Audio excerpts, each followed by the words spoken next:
So it's been a little over a year since I took a hard look at the external module performance that we have available. And at that time, Ghost and Express LRS were running neck and neck. Well, since then, there's been some new firmware releases on both sides. We have Express LRS 3.2 and Ghost is on 1.0.8.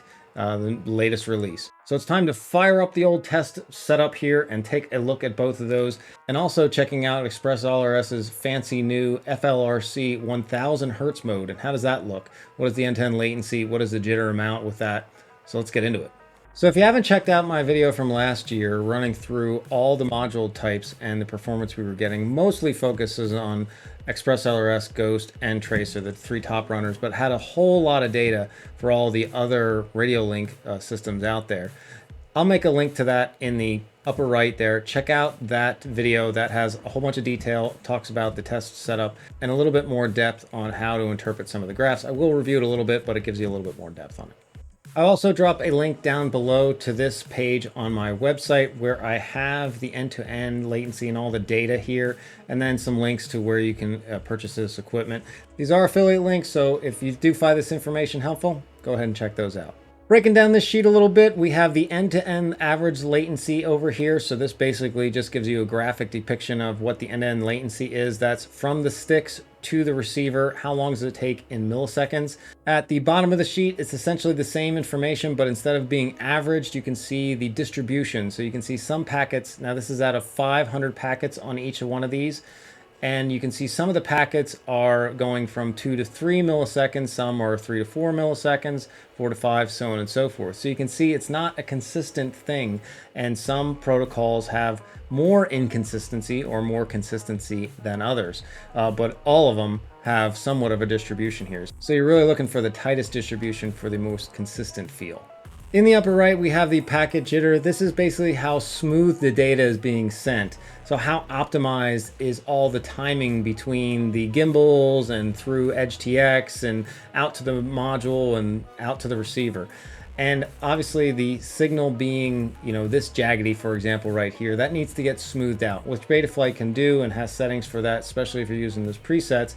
But that smoothing adds latency. All filtering always adds latency. So the best thing is to have a super smooth signal like up here. It doesn't require hardly any filtering, so you're not adding any latency to what we already have for that end-to-end jitter.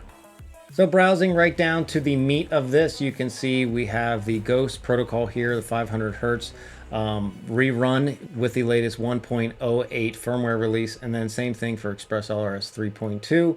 And you can see basically the same thing as before. They actually got a little bit, both of them got a little bit smoother in the latest releases, so that's good.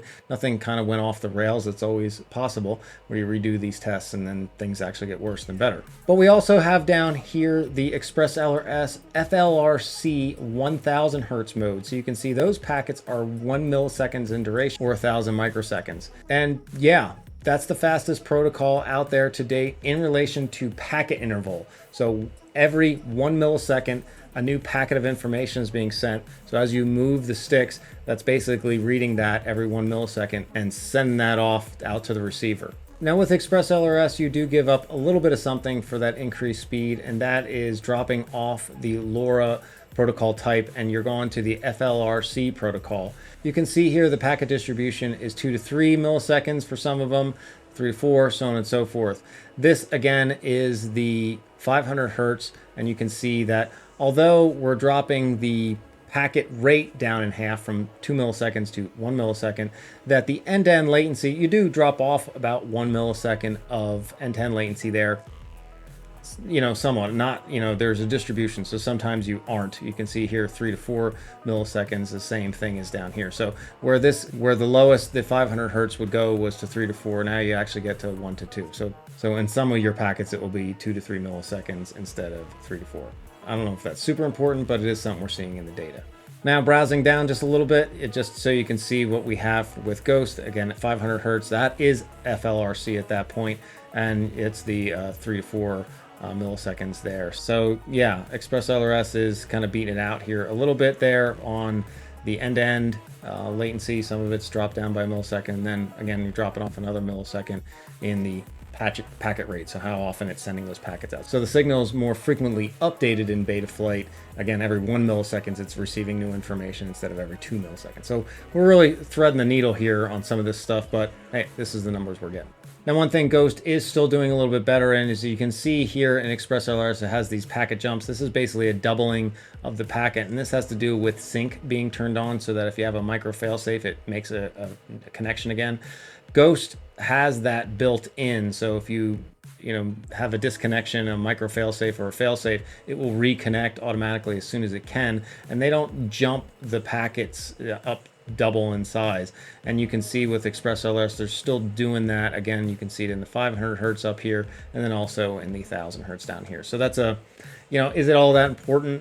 They're all filtered, so that one big spike just kind of gets smoothed out. I don't think it's critical, but again, we're splitting hairs here, so these are the numbers we're seeing, and that's what these spikes mean. That's for these sync packets that we're getting there. So hopefully you found that helpful. Do I think it's going to make a whole huge amount of difference in your field and flight performance? I don't really think so. I don't think you're going to really notice it, but they are striving for the peak amount of performance they can get and reducing that end-to-end latency as much as possible. And that's kind of where we are at the beginning of 2023 flying season. If you're interested in some more detail on the effects of feed forward and some of the settings you would want to make sure you're paying attention to for these different protocol settings, check out the video link down below. I'm going to have a Patreon video only this week going over those settings and kind of taking a look at the effects on feed forward between the two for 500 hertz to 1000 hertz with Express LRS, and see if there's some things we can optimize there to make that 1000 hertz the best it can be, best bang for our buck. But until the next one, thanks everybody, and I hope this helped.